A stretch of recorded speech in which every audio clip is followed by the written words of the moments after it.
know whether to greet. That sounds good. That is, yes.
Good evening, everybody.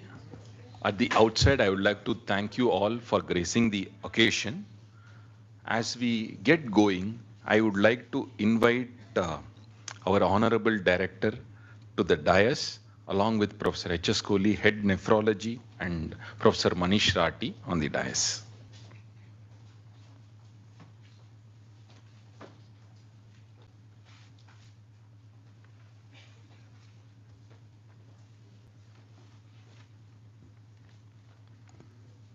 Thank you, sirs. And as we get going, I would like to invite the Honorable Director to talk about this oration. Please, sir.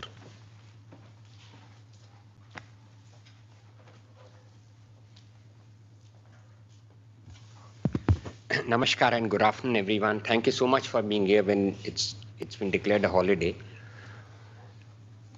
I am absolutely privileged and nostalgic to be standing here today and talking about a legend of PGI, Professor Chugh. He wasn't an icon, he was a colossus. He was a colossus. A nemesis to those who did not understand the concept of hard work. I'm telling you, he was a nemesis to those who didn't understand the concept of hard work. I was his junior resident when I joined MD medicine. And we all know, is the founding father of nephrology in India. He started the first DM course in India in nephrology 1 year before it was started in the United States of America. So that's how visionary he was. The first DM course in India was started in nephrology in PGI by Professor Chugh 1 year ahead of the nephrology course in the United States. He had a stethoscope dating back to the 1940s. He always dangled it around his neck. He could auscultate, no one else. So it was safe. A, it belonged to Professor Chugh. B, no one knew they could hear anything at stethoscope. He could. His OPDs used to be on Saturday. And our Sunday used to get spoiled because we had to work up all the cases. He was a genius when it came to memorizing about his patients. If there was anything called a fast workup in PGI, he made it ultra fast. If a patient is admitted today, he's worked up today and he's biopsied on Monday or the next day. So probably those who did nephrology at that time were a cut above others, because only the toughest could enter his cave. He was so brilliant. He had numerous awards. He got the ICMR award, he got the WHO award, and he was he was on the international forum of the Nephrology Council also. But that's not enough. CVs are often plastic if you don't read in between the lines. You see, if you start reading the lines, they don't give the same message as reading in between the lines. If you went to his room, he always had NEJMs on the table. So if you were going to, or you dared going to his room, you must know what is there related to nephrology in the last NEJM, because it would be there on his table and he would have gone through that. He would have gone through that. And this is when he was head of the department. I think his office was second floor, that lithotripsy block. That's where the initial nephrology section, his office used to be. And that's where we would meet him occasionally. If we lost our way, actually, no one went in willingly. If we lost our way, you would go into his room. He knew almost every leading nephrologist in the world, and every leading nephrologist knew him. The result was all his students, almost all, are placed all over the world, and they're doing exceptionally well. The first Professor K.S. Chugh Oration was by Anupam Agarwal, the president of the American Nephrology Association at one time. And the second one again was by Ravi Mehta, again a student. When we would ask him this question, sir, is nephrology in PGI better or nephrology in CMC Vellore better? Those were those lighter moments. So he would just wink at us and say, you don't compare chalk and cheese, full stop. No questions asked. He was so proud of his students. He was so proud of being a PGite. I mean, honors is something which I don't think he actually felt happy getting honored. He was so much, he was the true Karam Yogi. He was the true Karam Yogi who only knew how to treat a nephrology patient. I still remember I presented a patient to him as an undergraduate, as a postgraduate, of course. This patient had come from UP. And this patient had intractable diarrhea, and I presented it to him because I knew the creatinine is 12. So I said, this is renal failure. He said, don't lie here. How can you make a patient a renal failure case when he's got intractable diarrhea only? The creatinine is 12. So then you say the creatinine is 12. But you must remember that intractable diarrhea is not a presentation of renal failure per se. You must look at the hemoglobin. How much is the hemoglobin? I had not seen the hemoglobin. He said, that's the first thing you see if you want to make a diagnosis of CRF in such a patient. Stop. The patient was admitted. He came back on follow-up 1 month later. Again, I was presenting the case to him. He said, is he that same patient with intractable diarrhea where you had made a diagnosis of renal failure. I said, yes, that was his memory. That was how fabulous he was. He had his own lab, and it was the first lab of its kind, I think, in this part of India and probably this part of the world. I remember when he went to Hong Kong, there was a special honor. There was a special forum in his honor. The United States honored him specially. It's not usual for the people. I'm sorry, I'm using maybe. I don't want to sound a little, differential, but that's how it is. I mean, it's not usual for an American to honor an Indian so easily. But on him, they showered accolade after accolade, honor after honor, which, believe me, did not in any way dent his unassuming nature. He was so unassuming, if he was standing next to you, you would not know he's Professor Chugh. He was so much into knowledge. His passion was nephrology. His passion was treating patients, and he loved taking bedsides. Till one day before, I would say he died in harness. Nature snatched him away prematurely. He died in harness. Till one day before, he was writing prescriptions. And those prescriptions are something worth appreciating. He would write with his own hands, a black pen, and detailed history taking, that old guard. Something, history taking these days is no longer a part of our Magna Carta. It's all MRIs and ultrasounds and whatnot. He would write everything in detail, and then he would analyze, and then he would give a diagnosis. And I met him once after he retired. He was the chairman of the PGI Ethics Committee. So there was an issue which cropped up. So I went to him. I said, this is the issue. And I said, this is the issue. I'll damn this guy. He said, I'll damn this guy. He can't survive in PGI. He can't survive in PGI. If I'm the ethics committee chairman, he can't live. Either he lives or I live. I remember the words. That is how he was, how passionate he was, and how truthful he was. He was a legend. Legends never die. It's an honor to be introducing him to this great audience. Thank you.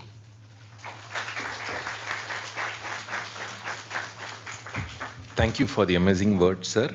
So with this, I would like to invite Professor Kohli to share his thoughts about Professor Chugh and also introduce the orator for the day. Thank you very much, Dr. Raja. Good evening, everyone. Professor Lal has told almost everything which actually has to be told about any individual in that sense. Well, I'll just take you a little in a visual mode. So when there was no term like nephrology, now then he came on the scene, and this was his first thing, doing a kidney biopsy, and he did his thesis on kidney biopsy, and everybody said that he is a mad person. Why he wants to work in this field where then there is nothing. And amongst the legends of nephrology, in his interview, he cites this occasion, how he persisted, and on third attempt, he succeeded, that he has to work only on this and this field. And then he later on joined PGIMER, which looked quite a different, which is now a department of nephrology at that time. And right at the beginning, setting up a dialysis unit where the dialyzers were like these, the keel dialyzers, those who are familiar with it, or with the coil drums which were there. And the way some people used to get astonished from where the fluid is coming, and that used to be the scenario when it was started. It was sort of a primitive, and this was this lecture theater where you are sitting right now at the beginning, where he is interacting with the fellow nephrologists, and those who are in the field of nephrology can know all distinguished people in India nephrology are right there in this lecture theater. And then the Indian Society of Nephrology was formed, and this is the founder member, and he remained almost for a quarter of a century the secretary of the Indian Society of Nephrology. So the birth of Indian Society of Nephrology may have been in some other city, but ultimately the upbringing was right here. He loved to bring all the guests from all across the world, and tell his residents and the fellow colleagues to interact with them. And this journey of bringing so many uh, the international names which Professor Lal was referring to, and this opened up a totally whole new arena. The flights were less, but in the minds, the ideas were born at that time. And well, that's a pretty dashing picture, I must say, irrespective of whosoever are with him, but he stands out in this picture. And other very thing was he's Ravi Mehta, actually, if you can't recognize him. One common thing which everybody has apart from nephrology is a glass or a bottle in their hand. Of course, that was also sort of. He received a lot of awards, be it BC Roy, Padma, and the other thing which I thought I need to talk about, that why he was different, uh, was these get-togethers, these picnics, which were there everywhere. Well, you can see in this picture the vice chancellors, the Umesh lieutenant generals, again a lieutenant general, Pranay Katuria, those who know, Professor Sakhuja, Gupta, Anupam, and Vivek Jha, president of ASN and professor of International Society of Nephrology. So it's a power-packed picture in a picnic, and they are just interacting, not realizing that after some years we will be just talking about this picture. And this is how the used to go to the picnic. Well, the cars were less, so it will be the bus or a truck.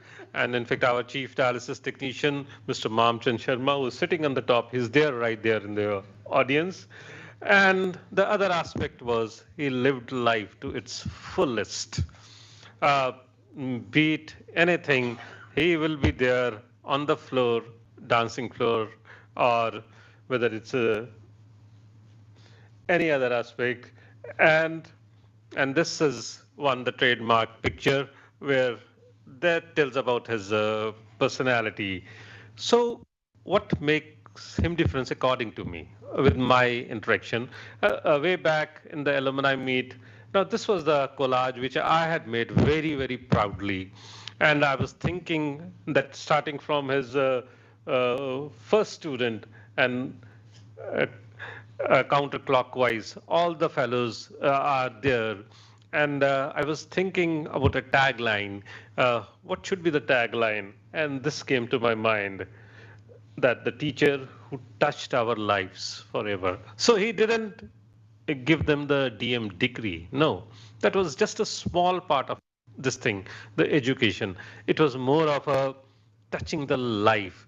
In fact, Professor Vivek Lal keeps on talking about holistic approach in all aspects of life. And I think as far as education is concerned, that's a holistic approach. It is not that you just talk only about academics and the research, but it is much more than that. And that touching of life, we keep on talking about spiritually and otherwise. And that's the what that bond makes it so special. Uh, Thank you very much and giving me time for talking about Professor Chugh. Now, I'll just go to the present oration. Well, the orator for today's presentation is Professor Saraladevi Naicker. Well, she holds so many positions. When I was looking at her CV, and I got totally confused what to say and what not to say. Well, right, starting from beginning, well, when I had started my career in '94 over there, she was there a chief of nephrology uh, in the University of KwaZulu-Natal. And then till 2014, she was the academic head, Department of Internal Medicine and Division of Nephrology at the WITS, which is fondly called. Subsequently, she was a Professor Emeritus of Medicine and the chair of the Graduate Study and Research till 2021 in the School of Medicine at the WITS in Johannesburg. And she had been holding a lot of positions initially within her own country, be it the South African Renal Society or a Organ Transplantation Society, and then the whole of the African Society, and gradually then she moved on to the International Society of Nephrology, had been on its council, the executive committee member, the awards committee member, and of course, in the recent meeting a couple of days ago, she was the chair, co-chair in the forefront meetings in nephrology. And she has been in the education committee, the ambassadors program of International Society of Nephrology, and Indigo, as well as co-chaired the professional societies working group of DICG in that way. She has a whole lot of chapters to her credit, 17 or 18 or so, more than 200 publications, trained more than 50 students, and as usual, got a lot of awards. What else you expect? You have such a brilliant resume and such a hard work, and hard work pays. Of course, the awards do help, and she received the International Distinguished Medal from the National Kidney Foundation. That was way back in 2005. I thought that should be the end of thing. You have achieved everything in life, but you are going still strong, even after a decade and a half, that you are still getting awards and awards, even till 2018. So I will not mention other awards. She will be talking about the Oration, the HIV and kidney health, which, though the percentage wise in Indian population may be less, but the number wise, it of course surpasses everything. Because the moment we say we are 1 in 1 million your child, you never know there are so many thousands already existing of the number. With that, with great pride and the privilege on the behalf of not only Department of the PGIMER Chandigarh as a whole, may I invite you, ma'am, to deliver this third Professor Kirpal Singh Chugh oration. Welcome.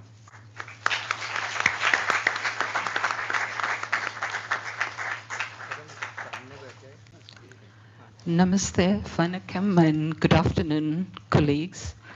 It's a real honor and privilege to be with you today, and especially on this occasion.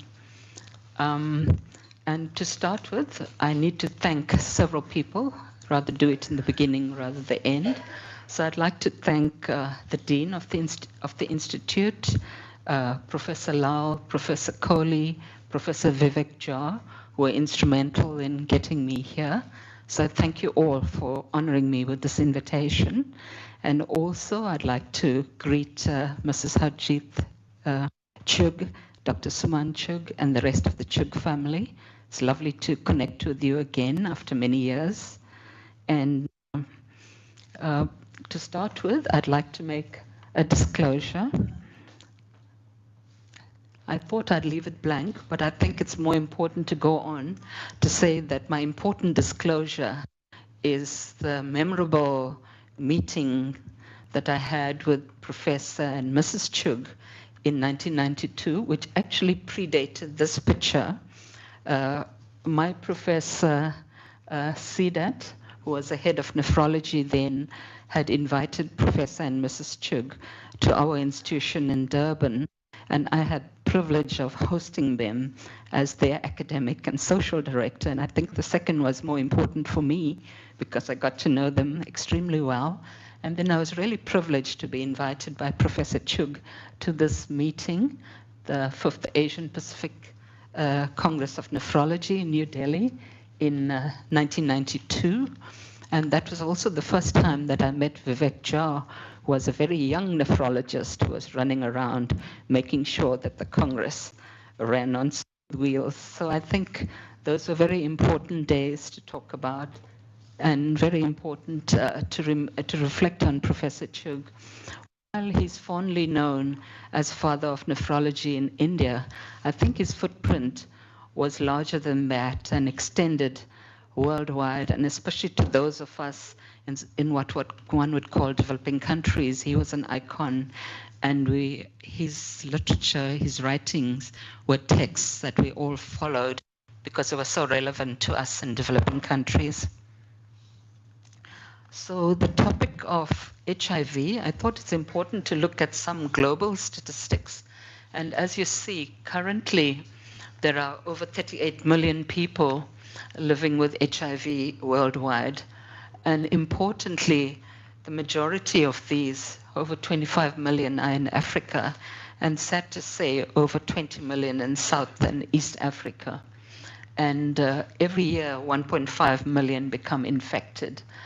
As far as mortality goes, thanks to the availability of active antiretroviral therapy, it's now a chronic disease, and we talk about people living with HIV now.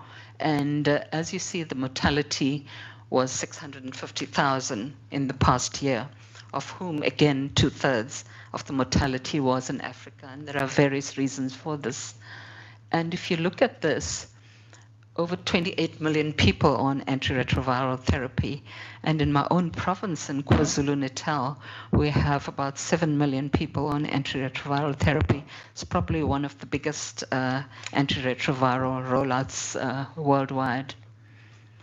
And the other important thing that I highlighted in red is to look at the mortality since the epidemic started. Could see that over 40 million people have succumbed to HIV. And the mortality does continue, though at a slower pace at the moment. And then just looking at these WHO statistics, as I mentioned, that we have over 25 million people living with HIV in the Africa region, and looking at the Southeast Asia region, just under 4 million.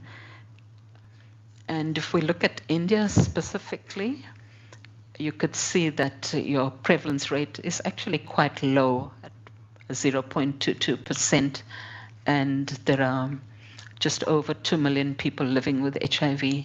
So you can see, compared to your population numbers, the prevalence is actually quite low, and obviously you're doing something right, and countries like Africa need to look at what you're doing correctly that we aren't doing correctly.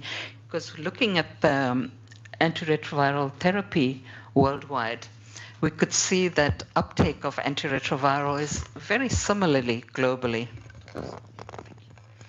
in that just under 80% of people in various countries globally are on antiretroviral therapies. And importantly, while it was an important cause of death in the early days of the epidemic, and looking at the South African data, at its worst, you could see that life expectancy was just over 50 years. And since antiretroviral therapy's been available and been rolled out accurately, it's rising. And while this is an old slide, currently life expectancy for HIV sufferers is thought to be over 65. And I'm indebted to my colleague, Dr. Diana, for this slide and the other nice slides that she gave me for this talk. And then what's happened in the COVID era with HIV? We know that COVID has impacted on a whole lot of chronic diseases. And we do know that while the pandemic was at its height, all sorts of chronic diseases were neglected. People with hypertension weren't receiving their medication. People with diabetes, clinics weren't running, or there were stockouts and drugs weren't being ordered. And the same situation was occurring in Africa with HIV. So sufferers with HIV actually have had a big decline in the numbers detected as well as the numbers treated in the last 3 years. And if we look at what happened to people with HIV during the COVID era, and various studies show that the risk of overall mortality has increased in both the US, the UK, South Africa, and the overall risk ratio was almost 2. So you could see that there was increased mortality during this period with HIV, and the risk of COVID was thought to be overall in these two studies, recent studies published in 2021, the hazard ratio of over 1.24. But these HIV sufferers also had severe disease with 36% risk of hospitalization and 86% risk of ventilation.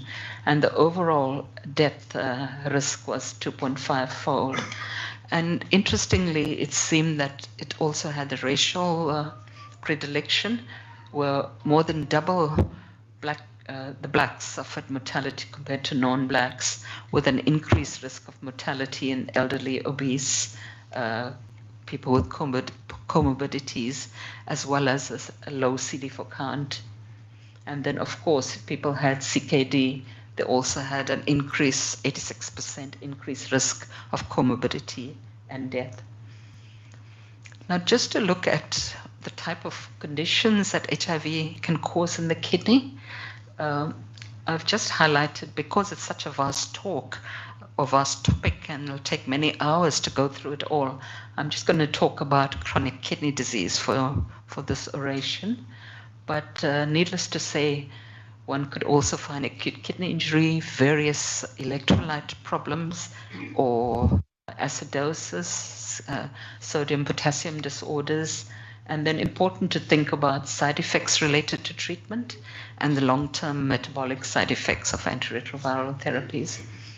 And it's been shown that HIV-positive individuals have a higher risk of developing a CKD than the general population, and they have a 2 to 20-fold increased risk of developing end-stage kidney disease. And they also have poorer cardiovascular outcomes, both due to primary disease as well as antiretroviral therapy and the metabolic sequelae such as hyperlipidemia associated with some agents. And then when we look at the ApoL1 risk, certain populations of African ethnicity, especially West African ethnicity, have the ApoL1 high-risk genotypes. And in the US, Kopp and his group showed that the odds ratio of developing HIV-associated nephropathy was increased by 29. But in our study in South Africa, we showed the highest odds ratio of 89 in our HIV population with HIV. This is an interesting cartoon that's going to be the preamble to some of my talk. So while people may have the basic ApoL1 high-risk genotype, either G1, G2, G1, or the mix, they need a second hit to develop disease, and the second hit can be HIV, other genes like the NEPHIS2, BMP, etc., or other risks such as other infections like hepatitis B, hepatitis C, poverty, for instance. So these can all predispose people to end-stage kidney disease due to focal segmental glomerulosclerosis, sickle cell nephropathy, or severe lupus nephritis. Interesting that when you look at other modifying factors like antiretroviral therapy or polyomaviruses, JC virus, these actually can be protective against getting end-stage disease due to these conditions. And this KDIGO Consensus Conference had a publication looking at HIV as a whole, and came up with this lovely cartoon that expands on the area one.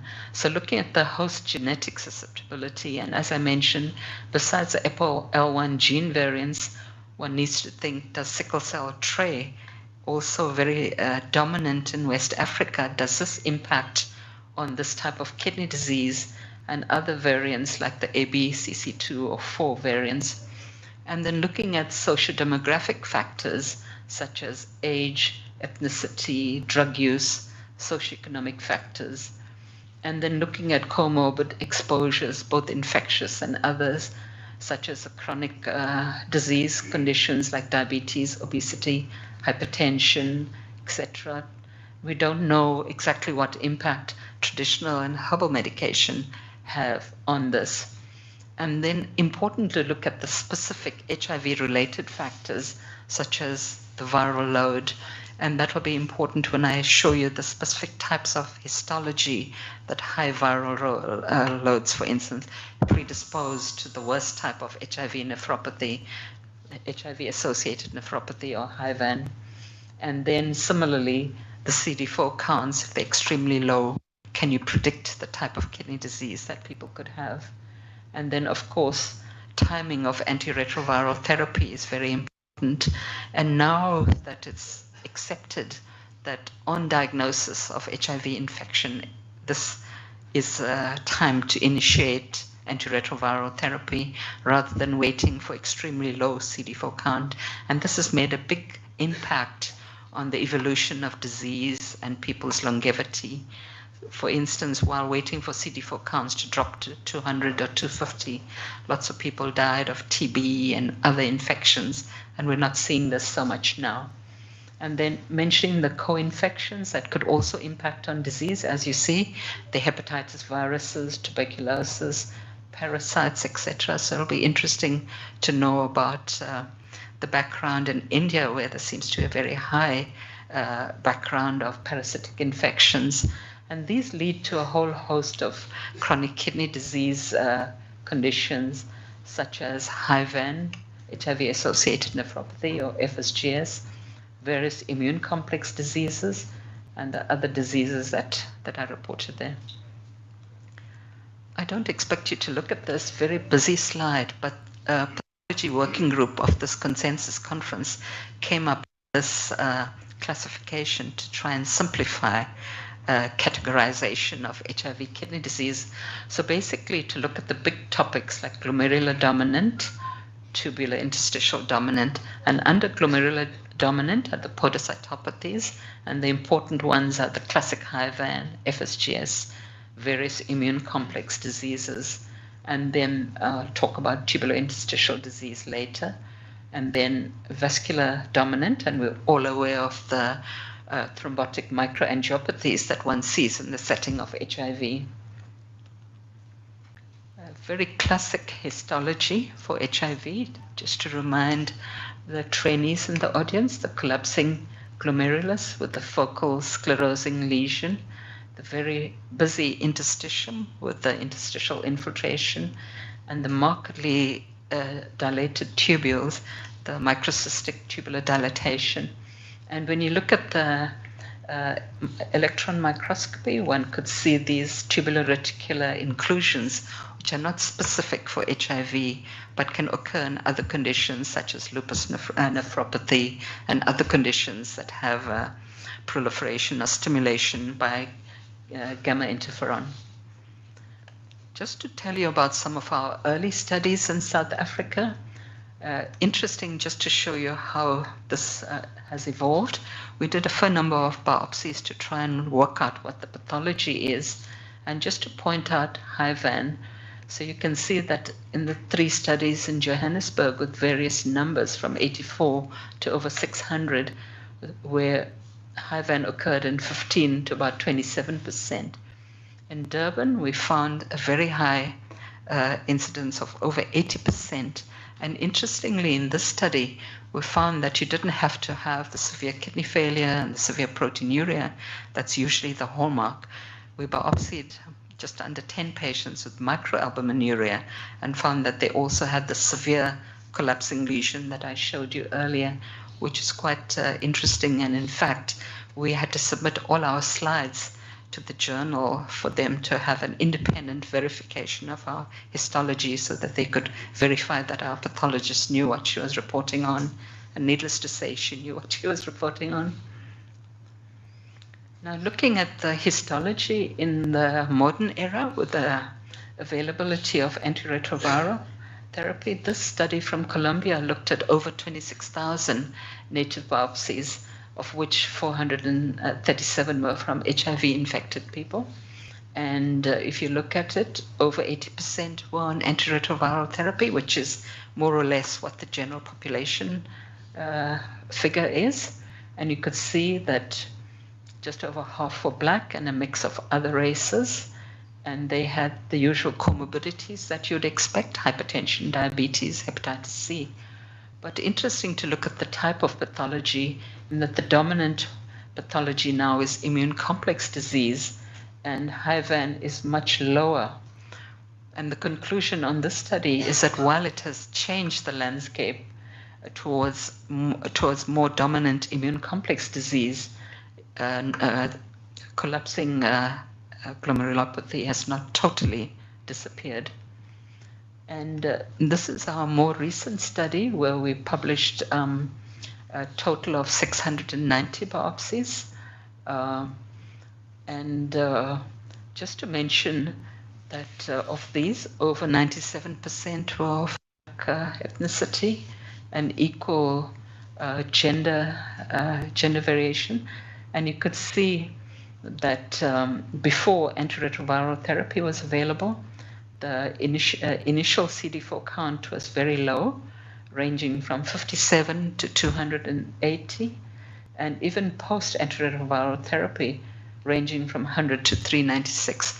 And surprising to us, even nowadays, when patients come to us with kidney disease due to HIV, a lot of them have not initiated antiretroviral therapy, so we still have that issue. And you can see that the viral loads were generally quite high. And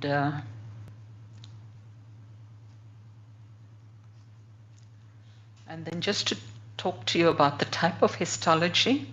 Before we started antiretroviral therapy, over 40% had HIVAN. Afterwards, just over 20%. And subsequently, we now find we see more non-collapsing FSGS. But the immune complex diseases have increased also in our series to over 31%. And various, I think we're reporting more tubular interstitial disease due to various causes.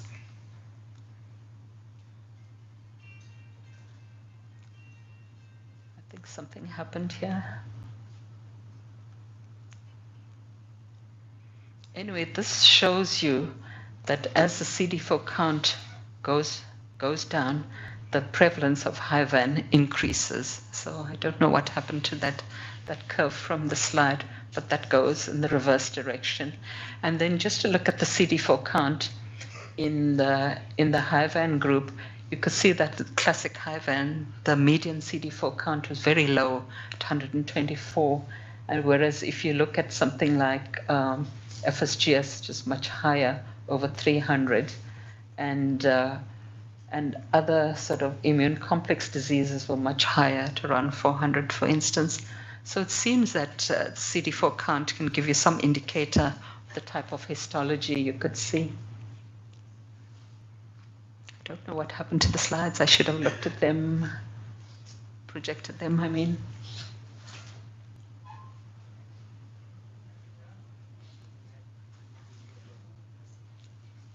Okay, and then looking at the GFR, you could see again with classic HIVAN, generally patients present very low GFR of just with a median of 21, compared to the other conditions where the GFR is generally much higher. And again, the survival with the classic HIVANs much lower, and I hope the other slides will show it better. So looking at the histological correlates with prognosis, while there have been for ethical reasons, there have been no randomized control trials looking at benefit of antiretroviral therapy, there's no doubt that antiretroviral therapy has impacted on all types of kidney disease with HIV. And one of the things we've noticed is that if patients are treatment naive, they have a greater chance of having HIVAN. But there is nothing that would predict who's going to have HIVAN, because presentation is very similar. Patients are generally edema-free. They have gross proteinuria of nephrotic range, that they don't clinically have nephrotic syndrome, and they have significant chronic kidney disease. But as I said, that's not unique to HIVAN, and previously, without antiretroviral therapy, kidney survival was very low, ranging from just under 4 months to 18 months. And since starting antiretroviral therapy, the survival is much better, and there's a lower risk of needing dialysis. And some of these early studies show this. And in this study from the US, sorry, this is from France, you could see that the initial 57 patients with Hiv-An that they studied, half of them are under antiretroviral therapy. And of these, follow-up of 2 years, 12% died, 59% developed end-stage kidney disease, and the median survival was 40 months. And in the same study, those who were given renin-angiotensin blockers had a better long-term survival, whereas those who did not receive it, all of them had died by 40 months. So it appears that your RAS blockers also improve renal prognosis in patients living with HIV. And the other important correlate seems to be what the pathologist reports on the biopsy to determine prognosis. For instance, if there's severe chronic damage in the form of interstitial fibrosis, glomerulosclerosis, tubular atrophy, then the recovery on antiretroviral therapy is not as good. And this is thought to be one of the stronger predictors of renal outcome. And these studies, again, from the US, looking at prevalence of end-stage kidney disease, and you could see that the Hiv-An patients by 36 months have a 0.75% risk of poor renal outcomes compared to those with immune complex disease. And another study shows a very similar picture with the Hiv-An again showing the worst outcome, IgA intermediate, and other immune complex disease showing a better outcome. And these studies again show the outcome with the acute interstitial nephritis with Hiv-An. A lot of them seem to have a drug-induced cause, over 70%. And again, it seems that outcomes are mixed. They're not entirely happy. Only 31% recovered fully, and 21% progressed to end-stage kidney disease, whereas the others went on to chronicity.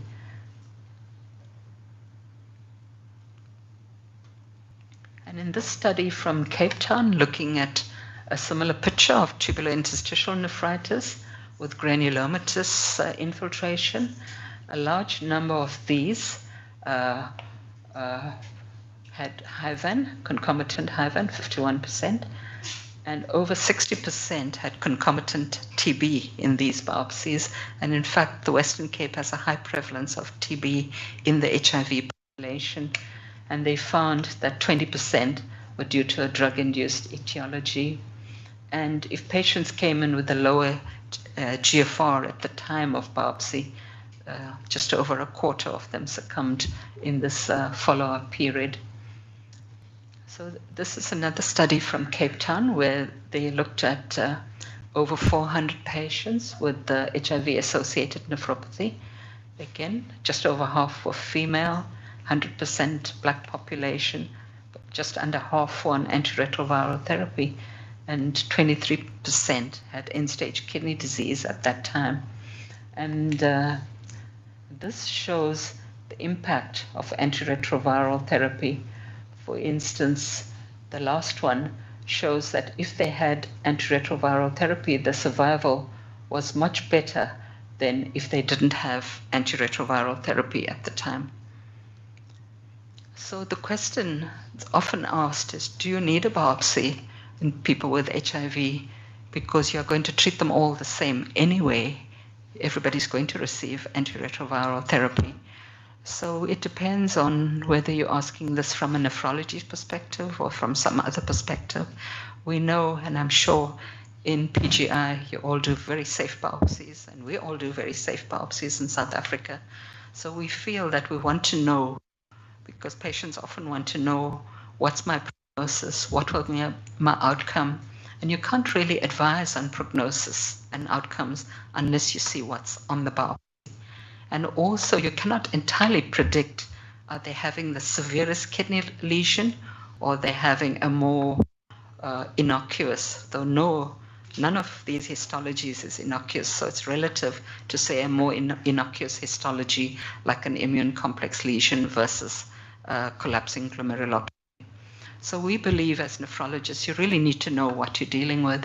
So we really strongly advocate that we should have biopsies, mainly for therapeutic and prognostic reasons. And these various studies all strongly support this, the fact that you should have a biopsy to establish a diagnosis of Hiv-Van or other associated kidney disease. And like our study, we found no clinical or laboratory features that were specific for Hiv-Van. I mean, they were associated with Hiv-Van, but they were not specific. And the Chugh study, similarly, that the clinical syndrome did not predict histology.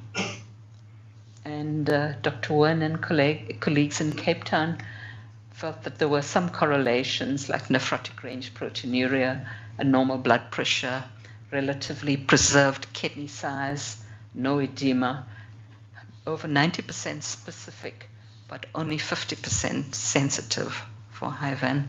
So therefore you really cannot predict what you're dealing with. What about potential biomarkers? If one can look at serum or urine biomarkers, and that might preclude need for biopsy, but we haven't quite reached that stage, though we ourselves did look at some studies looking at biomarkers, because if you could test the biomarkers in the urine and find a strong correlation, this might be a very useful way to go. And it's been reported that various biomarkers like kidney injury, molecule 1, liver type fatty acid protein, alpha-1 microglobulin and beta-2 microglobulin, as well as NAG, have been shown to be increased in the urine in people with HIV kidney disease.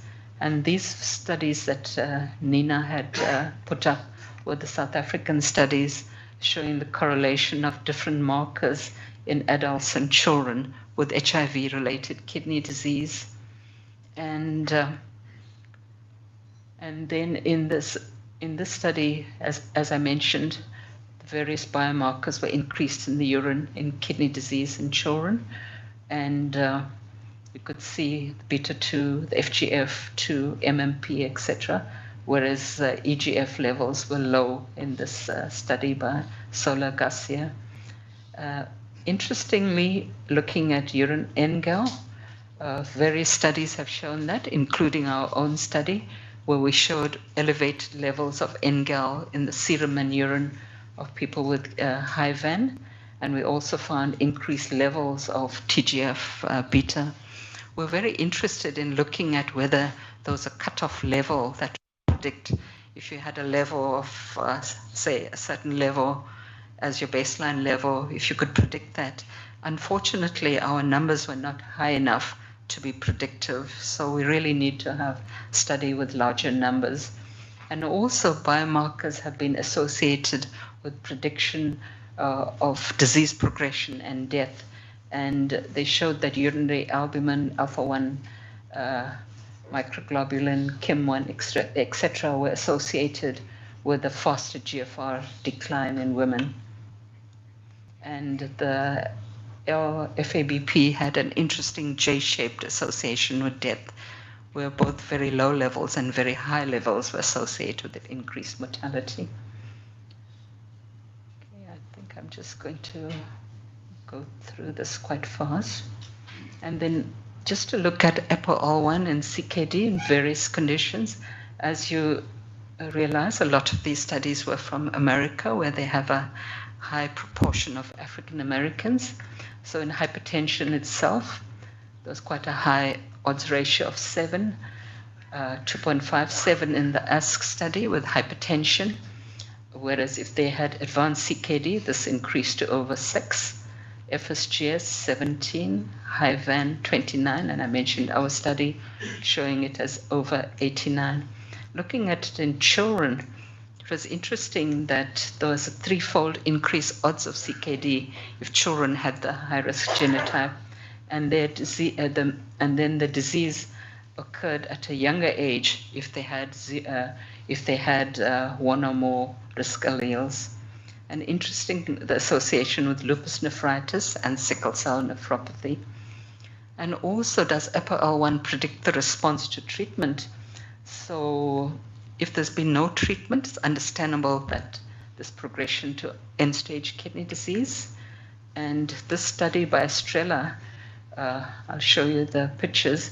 So if the viral load was not decreased, treatment was not effective, you could see the patients who weren't treated effectively had a much more rapid GFR decline, whereas those who were treated effectively, whether they had the high-risk genotypes or not, they seem to have a better renal survival.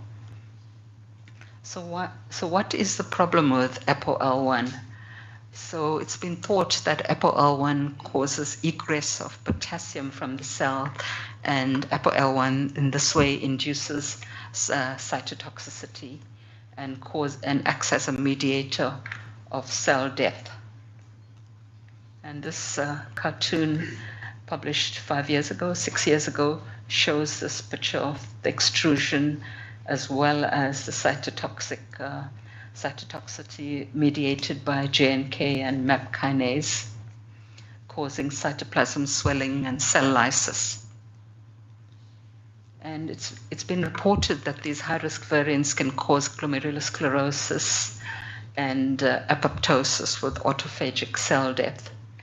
So in South Africa, various screening studies rather than hospital-based studies, we showed that the prevalence of chronic kidney disease with HIV ranges between 5.5 and 8% in the different centers in South Africa. And as I mentioned, the presentations similar to all forms of kidney disease with HIV, proteinuria, albuminuria, nephrotic syndrome, and CKD. So recommendations for screening from the KDIGO is that at HIV diagnosis, one should treat this very much like a patient with diabetes. One should screen for kidney disease by measuring serum creatinine, calculating the eGFR, and looking at proteinuria. And if none of these is present, one should repeat screening annually. Whereas if these are present, one should refer the patient to a nephrologist, especially if there's unexplained AKI or CKD, or if kidney disease is declining rapidly, or if there's advanced stages of chronic kidney disease. So for low-risk patients, one should screen annually. High risk, as with all CKD patients, more frequently, every 3 to 6 months.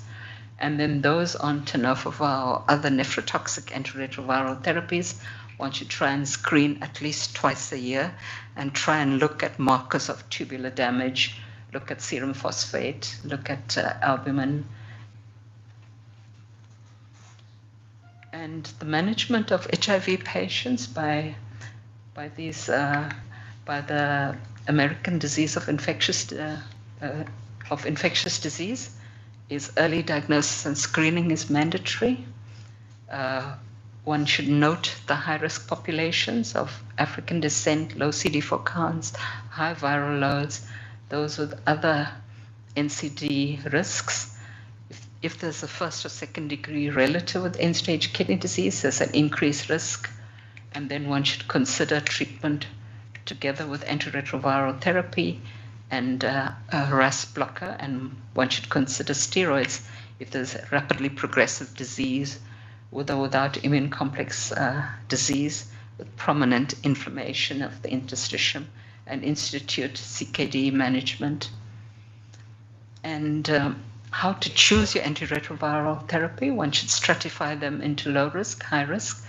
Low risk, kidney functions well preserved, youngish patient under 50, minimal proteinuria, then one would give standard antiretroviral therapy. Where the GFR is impaired to under 70 and there's comorbid disease, one should try and avoid nephrotoxic antiretroviral therapy. And this is a busy slide, so I won't go into any detail. But the Infectious Disease Society of South Africa also gave some guidelines on how to use antiretroviral therapy in people with chronic kidney disease, and especially those on dialysis. And generally, to point out that while one could use tenofovir in chronic hemodialysis, but one needs to only use it once a week. But it's important also to make sure that you're not underdosing your patients, because we found that a fair number of our patients still had persistent viremia, HIV viremia, even though they've been on treatment. So therefore one needs to be careful of this. Briefly talking about dialysis or transplantation as requested. With hemodialysis, there's no need for routine isolation of patients or machines as per the CDC recommendation. Important to have standard infection control measures, to be aware that there may be AV graft or fistula thrombosis or infection. And the survival with HIV is thought to be very similar to non-HIV, except the early studies in the US showed worse outcomes in the HIV group. With PD, to be aware that the virus can survive in the tubing and effluent for up to 7 days. Therefore, patients need to be trained to handle waste properly with proper infection control measures, and things like 10% bleach or 50% amucan of virucidal, and they can be taught to use this. And if the CD4 count is over 200 when initiating PD, then peritonitis is not a problem in the HIV population. And so patients tend to do fairly well on dialysis, especially if one initiates it at earlier stages of HIV treatment, or patients have already been on antiretroviral therapy and they have higher CD4 counts and are relatively young. And our study in Johannesburg, published by my colleague June Fabian, showed similar survival on hemodialysis of the HIV positive versus the HIV negative group. Only difference being that there was an increased prevalence of tuberculosis in patients with HIV. Otherwise, the survival was quite identical in our studies. Looking at transplantation, one needs guidelines, and American and British and all guidelines have very similar guidelines for criteria for kidney transplantation. So this should be any patient with end-stage kidney disease if they're medically fit, with a life expectancy of at least 5 years. And there are HIV-specific inclusion criteria that the CD4 count had to be over 200 for at least 6 months. The viral load must be undetectable, should be no AIDS-defining illness, and very important is that patients need to be shown to be adherent to antiretroviral therapy, and they need to continue on antiretroviral therapy lifelong, even after transplantation. And this early series of 150 patients by Stock, published in the New England Journal, showed the 1 year and 3 year patient and graft survival as being really very good, though they had a fairly high prevalence of acute rejection at 1 and 5 years, very little HIV disease progression or opportunistic infection in his series. And you could see that they used either protease inhibitor or NNRTIs predominantly, with patients using predominantly tacrolimus and mycophenolate mofetil, with either basiliximab or ATG induction. And this shows the survival of the HIV-infected population as being patient survival, as being almost the same as all patients in their study, and interestingly better than their older 65 group. And graft survival follows very similar. And this meta-analysis of over 1,670 patients who are HIV positive, a long series, only reported graft and patient outcomes for 3 years. And as you see, the graft and patient and graft survival was very satisfactory in this meta-analysis. And then what about HIV positive donor kidneys given to HIV positive recipients? While South Africa and Elmi Muller in Cape Town pioneered this, this is something that's also now happening in the US, though I haven't seen their data recently. And this was program was started because I was telling Dr. Raja that we're really running out of donors in South Africa, and we're getting a lot of HIV positive recipients, and we couldn't cope with the HIV negative recipients, let alone the HIV positive recipients. So it was important that the recipient had to have had standard data, standard criteria, as I mentioned, for eligibility for transplantation. And in fact, in our deceased donor evaluation, over 25% of potential donors turned out to be HIV positive. So you can see why our donor rates have been really, steeply declining, both living donors and deceased donors. So anyway, to report on the 5-year survival of these patients, Muller's group reported 51 of these, and you could see the really remarkable patient survival over 5 years, 87 1 year, 3 years, and 84 at 5 years. And graft survival, again, 79% at 5 years. And in fact, the rejection rate in this group was very low, even though they had very similar immunosuppression as reported by Stock.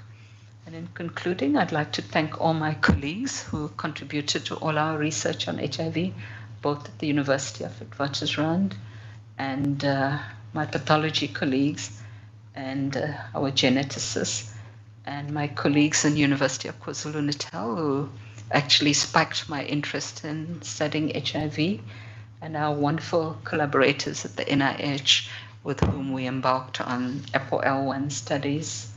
So thank you very much for your attention.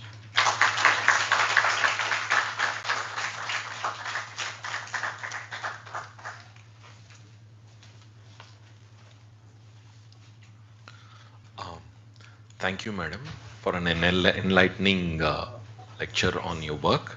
So now I shall invite our Honorable Director to present the scroll of honor and plaque to Professor Saraladevi Naicker.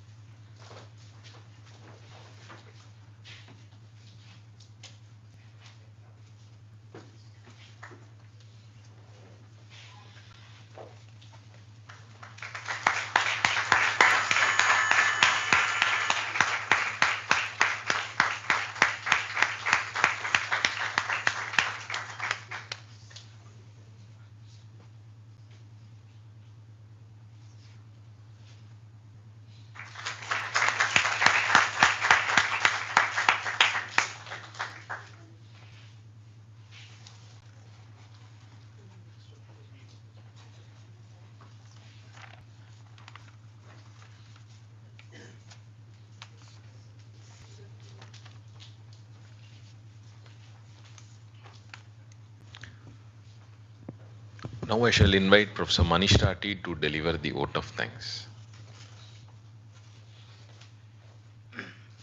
Thank you. On behalf of Department of Nephrology, it is my pleasure duty to deliver vote of thanks.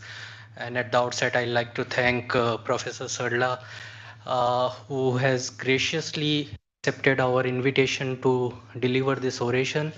And you will agree that she has done a justice to legacy of Professor K.S. Chugh, in whose name this oration has been there. So thank you very much, ma'am, for coming here and then delivering this oration. We also like to thank Dr. Valerie and Dr. Thomas, who have accompanied Professor Sarla from Switzerland, and we had a wonderful interacting day since morning with both of them. We also like to thank the family of Professor K.S. Chugh. We have Madam Chugh here, and we have Dr. Suman Chugh here, who have taken time out of their schedule and come here. We thank you from bottom of our heart. I'd like to thank Director PGI, Professor Vivek Lal, who has graciously attended this and with his presence, a dynamic presence, and he has gone extra mile and given all the help and support to the department, not only for this oration, but also for other academic activities and teaching academics of the department. So thank you very much, sir. I also like to thank the Dean Office of PGI and all the PGI administrative staff for providing all the logistic support to our department. I'd like to thank all the former faculty members who have attended this oration. I can see Professor Sakuja, Professor Verma, Professor Kusum Joshi, Madhu Khullar, Professor Jha is there. There are many others, but thanks to all of you who have come here to attend this oration. I can see some of the students of Professor Chugh, Dr. Khera is there, Dr. Kamal Sood is there, and some of them have attended on the YouTube link this oration. So thanks to all of them. Also thanks to all the faculty members of various departments of PGI, along with all the fellows and all the other staff who have come to attend this oration. And finally, I'd like to thank all my departmental colleagues, my faculty colleagues, my fellows, all the administrative staff, as well as my research staff, and the staff of this Lecture Theatre 1 and audiovisual team for all the logistic support. Thank you very much to one and all. And I will also request all of you to join us downstairs for a cup of tea. Thank you.